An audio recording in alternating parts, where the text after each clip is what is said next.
Olá, tudo bom? Estamos aqui mais uma vez na live da Igreja Evangélica Congregacional em Caxamorra. Hoje, terça-feira, dia de estudo bíblico. Estamos estudando às terças-feiras o livro de Gênesis. Boa noite a você que já entrou, que estava aguardando o início dessa live. Boa noite a você que acabou de entrar. Que Deus abençoe. Toda terça-feira, toda quinta-feira, nós nos reunimos por meio desta live, nosso canal no YouTube, para estudarmos a Bíblia. Terças-feiras, quintas-feiras, nas terças estudamos o livro de Gênesis e estamos estudando nas quintas-feiras, segundo livro dos Reis. Hoje é terça-feira, então é dia de estudarmos o livro de Gênesis. Estudamos o capítulo 22 semana passada e hoje nós vamos estudar o capítulo 23. Gênesis 23. Então, se você puder, pega aí, abra a sua Bíblia para mais esse momento onde nós estaremos juntos diante da palavra de Deus, observando os ensinos, os princípios, a lei de Deus, o evangelho sendo proclamado em cada trecho da palavra de Deus. É um prazer poder saber que você está conosco, a cada irmão, a cada irmã que já entrou, os irmãos que são da nossa comunidade de fé, da Igreja Evangélica Congregacional em Caxamorra, boa noite, sejam todos bem-vindos. Aos irmãos que não são da nossa comunidade de fé, mas sempre nos acompanham, que Deus abençoe a sua vida. E perceba que eu estou falando hoje sem citar os nomes, porque eu tinha uma reunião com o pessoal do Seminário Teológico do Oeste, hoje, nesta terça-feira.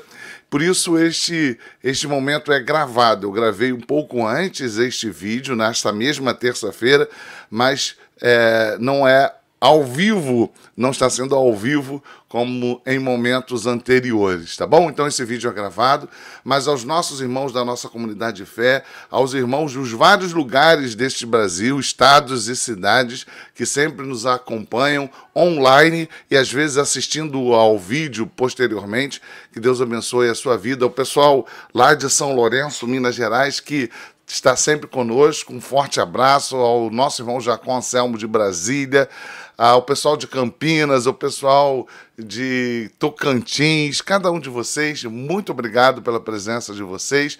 Compartilha este vídeo, manda o link para que outras pessoas possam estar compartilhando da palavra de Deus nesse momento junto conosco. Então, por eu estar participando neste momento de uma reunião com os professores do Seminário Teológico do Oeste, eu não estarei ao vivo com vocês, mas o vídeo foi gravado hoje, nessa terça-feira, para que juntos possamos ter esse tempo de meditação na palavra de Deus. Nós vamos orar pelos enfermos, orar pelos irmãos que estão em tratamento de saúde, orar pelas famílias enlutadas, mas também pedir a Deus para que Deus nos abençoe nesse tempo que nós vamos estar aqui diante da sua palavra santa, tá bom? Deus bendito, Pai de amor, muito obrigado pela oportunidade e privilégio de estarmos diante da Tua palavra. Reconhecemos que somos dependentes de Ti, que é por meio do Senhor, da Sua graça, pela fé posta em nós, que nós fomos salvos. Se não fosse pela fé, mediante a fé em Cristo Jesus, por meio da Tua graça, continuaríamos longe, afastados como Teus inimigos. Mas o Senhor, pelo sangue do Cristo de Deus, derramado na cruz do Calvário, nos fez seus filhos amados, nos perdoou dos nossos pecados, nos redimiu, nos lavou, nos purificou e pela ressurreição de Cristo fomos vivificados. Temos a certeza da vida eterna. Louvado e exaltado seja o teu nome por essas verdades maravilhosas e eternas. Queremos suplicar ao Senhor pela vida dos nossos irmãos, dos vários irmãos que estão enfermos. Lembramos da nossa irmã Norma. No domingo, no culto, oramos por ela, continuamos clamando ao Senhor que o Senhor a restabeleça, assim como a Suzy, como a Aninha Lourenço e todos os demais nomes, pessoas que nos são trazidos, o nosso irmão Oséias, pai da nossa irmã Márcia Carneiro, e tantos outros irmãos que temos lembrado sendo apresentados diante do Senhor. Clamamos ao Senhor que o Senhor os abençoe, que o Senhor os guarde, restaure, console e também, da mesma forma, os familiares que sejam renovados em Ti. Pedimos também, Senhor, pelos que estão enlutados. Lembramos ainda do nosso irmão Domingos, que sofre a perda, ainda a ausência da nossa irmã Maria do Carmo. Que o Senhor abençoe o nosso irmão presbítero Domingos, que ele se sinta renovado, confortado pelo Senhor. Mais uma vez suplicamos ao Senhor que o Senhor nos abençoe a nossa casa, a nossa família, a família de cada um dos irmãos, dos que estão presentes, aqueles que irão assistir posteriormente. Abençoa a sua igreja, Senhor, é o que nós suplicamos, em nome de Jesus Cristo, o Rei da Glória. Amém. Muito bem, meus irmãos, uma alegria grande poder estar com vocês. Como eu disse, toda terça-feira nos reunimos para o estudo bíblico da Igreja Evangélica Congregacional em Caxamorra. Queremos também agradecer a Deus, final de semana maravilhoso que tivemos, com um congresso de louvor, de música, onde foi proclamada a volta de Cristo, congresso de louvor, Ele virá, Cristo Jesus voltará. Foi proclamado por meio das músicas acerca da ressurreição de Cristo, da sua morte, da sua ressurreição e da sua vinda. E no domingo foi repetido e fomos abençoados por Deus, por aquela mensagem que chegou ao nosso coração. Se você ainda não assistiu, está lá no nosso canal, está aqui no nosso canal, né? Depois assista lá no sábado. E no domingo foi uma repetição das canções. Foi lindo, lindo. Deus abençoe a cada um de vocês. No próximo sábado, teremos a nossa conferência missionária. Então, participe conosco, se inscreva e também participe assistindo a conferência missionária que será no sábado. Tá bom, meus irmãos? Abra lá a sua Bíblia, livro de Gênesis, capítulo 23. Quando Abraão tinha 100 anos, Deus ratificou a promessa a ele de que ele teria um filho, Isaque. No capítulo 22, cita que Isaque, já um rapazinho, não sabemos precisar a idade dele, foi exigido por Deus como oferta sacrificial. E o capítulo 22, ali, meditamos na semana passada. Se você não assistiu, abra lá, participe, veja lá o estudo da terça-feira passada, quando Deus exigiu de Abraão o sacrifício de Isaque. Enquanto eu estou aqui falando com vocês, eu estou aqui baixando o meu tablet, que o som dos sinais estava avisando, né, que estava entrando mensagem e estava aqui nos atrapalhando. Então, se você não assistiu o estudo de terça-feira da semana passada, vai lá e assiste o capítulo 22. Hoje é o capítulo 23 e ele parece um capítulo sem maiores informações, né? Interessante isso, que tem trecho, como o capítulo 22, que passam a ser trechos onde o mundo conhece. Até pessoas que não acreditam na Bíblia, que não creem no nosso Deus, de alguma forma já ouviu, por exemplo, a história de Abraão, que Deus convocou a sacrificar o seu filho, né? Tem aqueles que não conhecem, já foi tema de filósofos, de pensadores, né? O sacrifício, a fé de Abraão. Então é comum que a gente ouça falar com mais frequência de determinados textos e parece que outros textos são de menor importância. As pessoas conhecem de forma universal o Salmo 23, por exemplo, talvez seja um dos textos mais conhecidos da Bíblia, né? As pessoas conhecem aquela que é chamada oração do Pai Nosso, quando Jesus ensina a orar. Então existem trechos na Bíblia que eles são mais conhecidos e outros parecem de menor importância.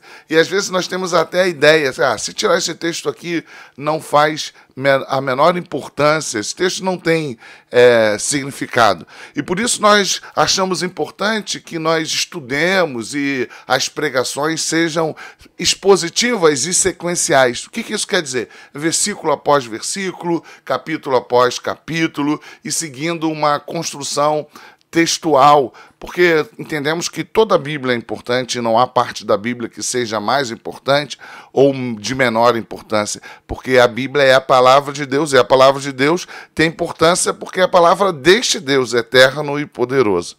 Então, nada podemos desprezar, nada podemos desconsiderar. E quando a gente medita no capítulo 23 de Gênesis, a gente pode compreender a relevância deste texto. E é interessante que o texto fala e marca e registra a morte de Sara.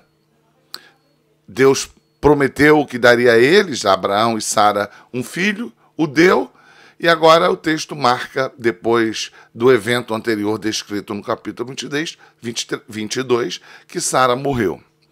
Mas eu quero dizer que, embora esse texto, numa leitura rápida, ele não tenha maiores significados, ele nos traz, obviamente, por ser palavras de Deus, não só informações, verdades, que colaboram para aquilo que nós chamamos de teologia, ou seja, o entendimento acerca de quem é Deus, dos seus atributos e das suas vontades, das verdades comunicadas por Deus. E o capítulo 23 também é assim. Então é importante que a gente observe isso. Parece que é apenas uma descrição, a informação, Sara morreu e ela vai ser sepultada, pronto, acabou. Mas quando a gente olha, segundo uma perspectiva correta da Bíblia, e o que eu chamo de perspectiva correta é considerando o texto e considerando a Bíblia como um todo, e sabemos que a Bíblia fala acerca da pessoa de Deus, da sua vontade, e revela o Filho, Cristo Jesus, então a gente começa a olhar para o texto e perceber que é mais do que uma informação acerca de um funeral. O texto é mais do que uma informação acerca de um funeral.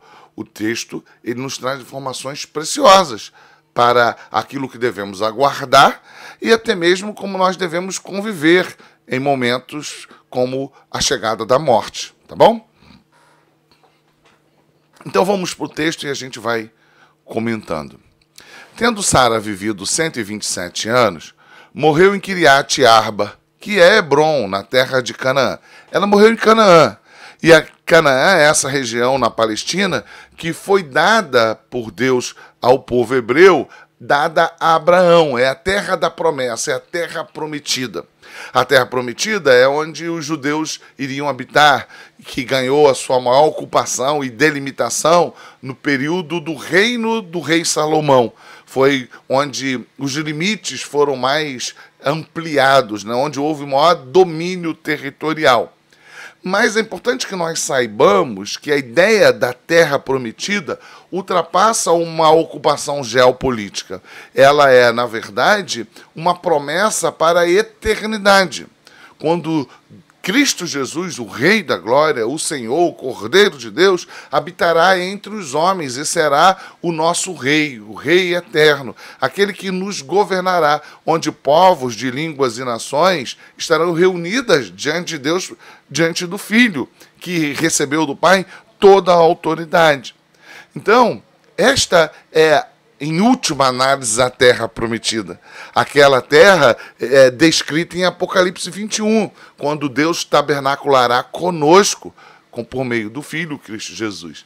Então, a terra prometida, a terra que mana leite e mel, que foi anunciada aos judeus, ela de fato é uma terra física, está lá no Oriente Médio, na Palestina, uma terra que foi ocupada durante muito tempo pelos muçulmanos e por outros povos também antes dos muçulmanos, e que neste século XX, neste que passou, né, no século XX, foi devolvida em parte à nação recriada, a nação de Israel, que gera ainda hoje conflitos entre israelenses e palestinos, né? Aquela terra, na leitura bíblica, é essa região onde Deus promete ao povo que ele habitaria e ali ocuparia essa terra. Temos estudado a respeito disso. É uma terra física, é um local geográfico, sabemos aonde ele fica, mas sabemos também que isso é mais do que uma ocupação territorial, é um emblema acerca da vida eterna que teremos com Deus por meio de Cristo Jesus. Então, é nessa terra que Abraão estava, que ele passou a ocupar, que Deus prometeu a ele, ou seja, a sua descendência, porque obviamente Abraão iria morrer, mas aqui podemos observar que Sara morre, primeira coisa que podemos observar, Sara morre na ocupação desse território. Então, levantou-se depois Abraão da presença da sua morta e falou aos filhos de Et, moradores da região de Canaã: sou estrangeiro e morador entre vós. Eles eram cananeus. Abraão não era cananeu, lembra? Abraão veio lá de Ur dos caldeus. Sou estrangeiro e morador entre vós. Dai-me posse da sepultura convosco. Lembra que Deus havia prometido que daria a Abraão aquela terra como propriedade? O que isso revela? Que Abraão não passou a ter domínio de toda aquela região, de todo aquele território, que isso seria, como já disse, ocupado de forma mais ampla somente no reino de Salomão. Mas sabemos também que a questão aqui ultrapassa a questão territorial, assim também como ultrapassa a questão étnica da nacionalidade. Desculpa, irmãos, eu vou desligar o outro telefone, já volto.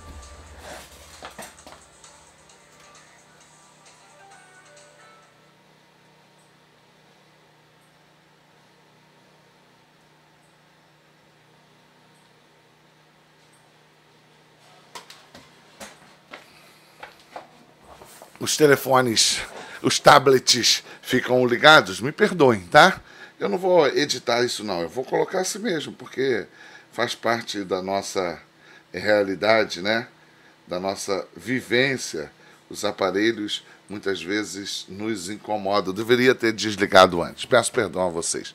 Então sabemos que aquela ocupação ela tem um caráter também emblemático, assim como a ideia da nacionalidade. Apocalipse vai dizer, Apocalipse 5, que é o ajuntamento de vários povos, nações, línguas, né? Este é o povo de Deus. Então, assim como não há um limite étnico nacional, assim também não há uma ideia de uma limitação apenas territorial, ou como nós conhecemos hoje a região da Palestina, e que Abraão, nesta época, ocupou. Mas ele está dizendo, eu sou estrangeiro. Então, ele não tinha domínio, por mais rico, próspero que ele tenha sido tornado por Deus, ele não tem domínio sobre toda aquela região. Ele é ainda alguém minoritário no domínio territorial. E isso é importantíssimo para que a gente seja lembrado. Não por mais que Deus tenha abençoado Abraão e dado a ele e a sua descendência a ocupação daquela terra, isso é apenas algo que a gente vê em parte, que eles viram em parte, que nós vemos hoje em parte, que nós percebemos em parte, que nós sentimos em parte. A promessa do reino eterno, ela é comunicada para Abraão aqui de forma parcial, mas para o povo de Deus de Israel sempre também foi parcial. Nenhum rei, mesmo Davi, mesmo Salomão, nenhum rei foi o rei na sua plenitude, que Cristo será. Nenhuma ocupação territorial será a ocupação que nós teremos no novo céu e nova terra, quando estaremos diante de Deus, onde a sua glória nos iluminará. Então, por isso que Paulo vai dizer também que, por enquanto, nós vemos em parte, mas então veremos face a face. E isso daqui é importantíssimo para a gente entender isso. Deus não prometeu a Abraão, te darei uma descendência numerosa e eles ocuparão a terra prometida. Mas Abraão não pode sepultar a sua mulher sem a autorização daqueles que ocupam a terra. Isso, espero que você tenha entendido, é extremamente importante. Por quê? Porque o domínio territorial, ou seja, a promessa de Deus, Abraão está apenas sentindo o cheiro. É o paladar que toca na ponta da língua. Não é a bênção maior. A bênção maior, Abraão não viu. Abraão não se aproximou de fato. Como diz o livro dos Hebreus, livro escrito aos Hebreus, não sabemos o autor, né? A carta aos Hebreus, diz que aqueles, como Moisés e os demais, eles viram em parte como quem vê uma cidade de longe. Então, Deus te abençoa, Deus te salva, Deus te protege, Deus te guia, Deus te dá sabedoria, Deus te dá entendimento, Deus te traz esperança, Deus cura, mas nada disso daqui é pleno. E é fácil a gente perceber que não é pleno, porque as adversidades continuam presentes na nossa existência. Por isso, Apocalipse 21 vai dizer que o nosso choro não haverá mais, a nossa lágrima não haverá mais, as nossas dores, elas também não, isso não haverá mais. Por que isso? Porque tudo que experimentamos aqui também de benigno, de bom, de alegria, de prazer, é parcial, é pequeno. Temos dores, temos angústias, temos lutas. A Igreja de Cristo sempre passou por isso. E também temos esses momentos de satisfação, de gozo, de alegria, de experimentarmos pontualmente, parcialmente, a alegria, o prazer, o gozo, porque isso também nos aguarda, né? Isso nos aguarda, que teremos na presença de Cristo. E o fato de Abraão não ter onde enterrar Sara, no lugar que ele gostaria que ela fosse sepultada, isso revela que a promessa de Deus a Abraão foi cumprida de forma parcial. Por quê? Porque sempre será parcial até que Cristo volte. E ele precisa de autorização para sepultar a sua mulher. Vamos voltar para o texto. Sou estrangeiro e morador entre vós, dá-me a posse da sepultura convosco, para que eu sepulte a minha morta. Responderam os filhos de Et a Abraão. Ou seja, os heteus estão dizendo, como assim? Sabemos que você é poderoso, sabemos que você é importante, sabemos que existe um Deus poderoso que te guia, sabemos a tua história, sabemos quem você é. Como assim você está pedindo uma parte da terra para a gente? Como assim? Escolha o que você quiser e essa terra será tua. E por que será dele? Porque não era. Porque Abraão estava vivendo a totalidade do domínio daquele território e morreria sem viver. E assim como nós, viveremos aqui a totalidade dos benefícios do Senhor, sem que nós vivamos essa totalidade desses benefícios. Mesmo que você morra aqui e ressuscite como Lázaro foi ressuscitado, ainda assim você não experimentará a totalidade daquilo que Deus tem reservado para você. Por quê? Porque agora vemos em parte, agora sentimos em parte, agora vivemos em parte. Ainda estamos no mundo caído. E essa relação da posse da terra, da promessa da posse da terra, do domínio da posse da terra, mas ao mesmo tempo alguém que é carente, que precisa pedir para que ceda um pedaço de terra para que a sua esposa seja sepultada, isso mostra esta ambiguidade, esta ambiguidade da vida da igreja, do crente. Somos filhos de Deus, temos a certeza e já vivemos o reino de Deus, mas ainda não. É o já, agora, mas ainda não. Já agora, porque temos certeza do que nos aguarda e já podemos experimentar parcialmente a totalidade do que nos aguarda, mas a totalidade ainda não chegou. E essa realidade, esta ambiguidade, lembra, Deus tirou o Abraão de Ur dos caldeus e trouxe ele para a terra que será dele, ou seja, da sua descendência. É já, a promessa é verdadeira, mas ainda não. Respondeu os filhos de Et, ou seja, os heteus, a Abraão, dizendo, ouve-nos, Senhor, tu és príncipe de Deus entre nós, sepulta numa das nossas melhores sepulturas a tua morta. Nenhum de nós te vedará a sua sepultura para sepultares a morta. E aqui tem uma outra coisa que é muito importante. Eu já falei disso em outros momentos, mas quero voltar a falar disso aqui, que está descrito em todos esses versículos até o versículo 6. Perceba que Abraão não fala como muitos crentes falam. Olha, depois que eu morrer, pode aí botar numa caixa de papelão, uma caixa de legumes, dessas caixas aí que a gente pega aí no sacolão, que a gente vê, né? Hoje menos, hoje se usa outros recursos, mas antigamente vinham numas caixas, né, assim, de papelão, de ripas, né, pregar. Me bota numa caixa dessa e pode me jogar em qualquer lugar, porque depois que eu morrer eu vou estar com Deus. Não vejo muito respaldo bíblico para esse tipo de comportamento. A gente precisa lembrar que este corpo é um corpo criado por Deus. Nós somos, na inteireza do que somos, perversos, mal. Não é a minha carne que é mal e a minha alma é boa. Não, irmãos. Tudo que eu sou é pervertido. A minha carne, a minha natureza física, anatômica, mas o que eu sou essencialmente como alma, como espírito. Tudo em mim é perverso, é mal, é decaído. E quando eu fui regenerado em Cristo, houve uma mudança da minha identidade. Eu ainda convivo com o pecado, mas é tudo que eu sou, a minha alma, ou o meu espírito, se você quiser chamar desta forma, e a minha carne, tudo em mim ainda está envolvido com o pecado. A minha carne vai morrer e vai voltar para o pó, mas um dia ela vai ressurgir. E a parte do sopro de Deus, da alma do Senhor, que o Senhor me deu como parte integrante do que eu sou, ficará com Deus até que este corpo seja recuperado de forma incorruptível na volta de Cristo.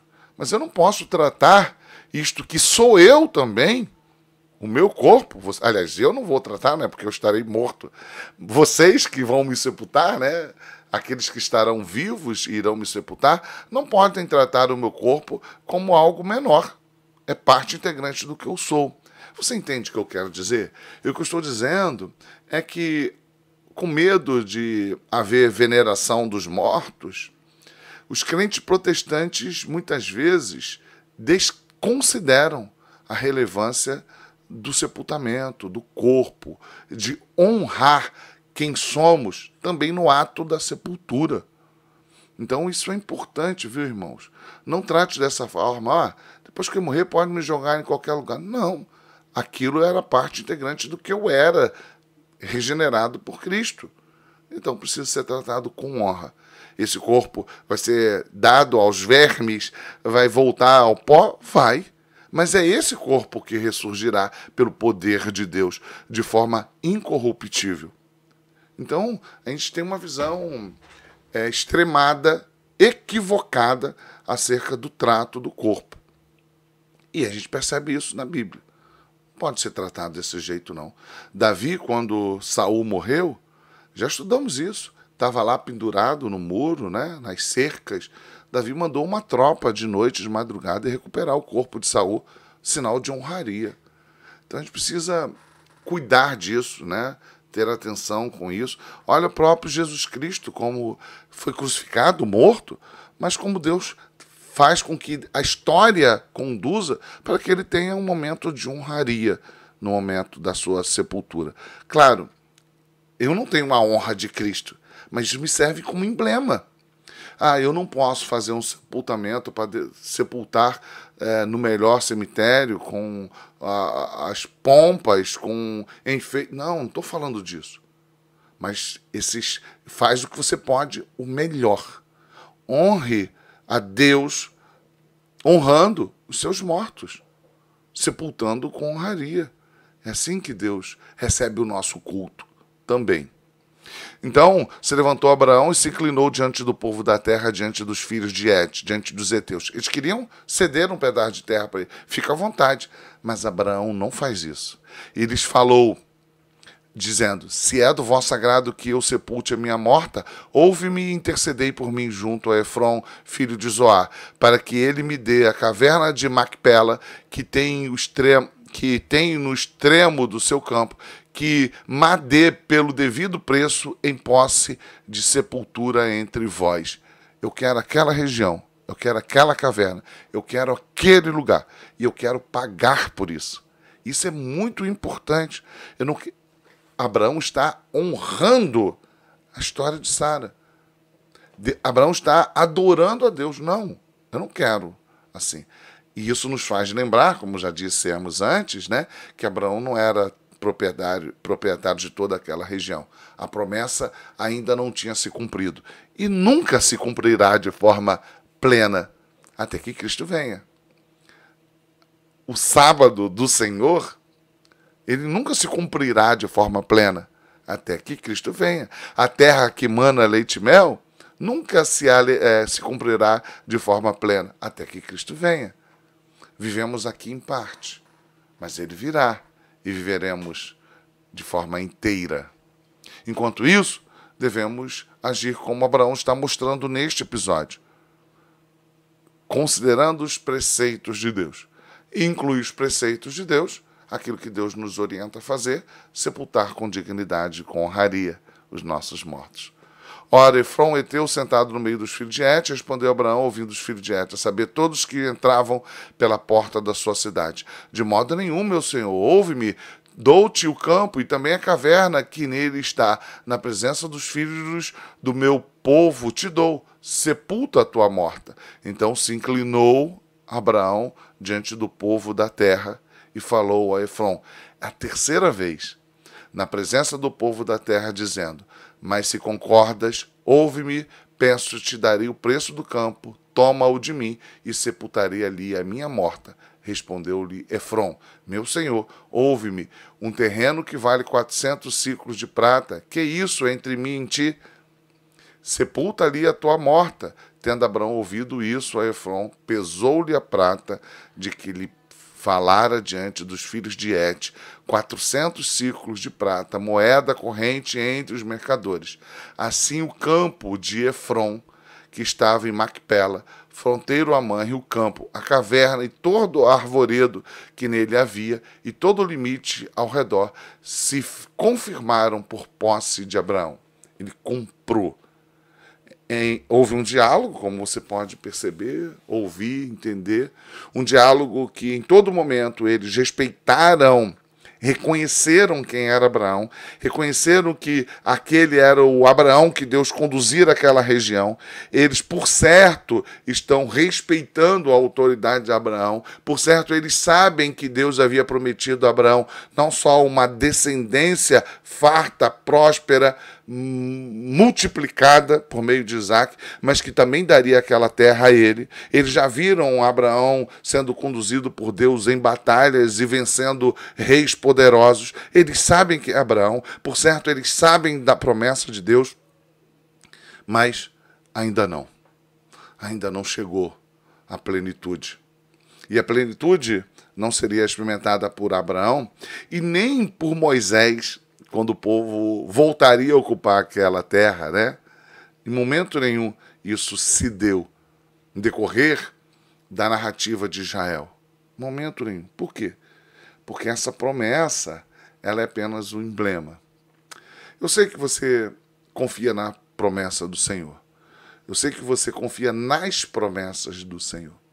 E essas promessas nos guiam, mas elas nos guiam para um momento triunfal quando nos encontraremos com o Senhor. Por enquanto, sentimos dores, como falamos no domingo, angústias, as lágrimas ainda estão na nossa face, mas em todo tempo Deus vem nos confirmando as suas promessas.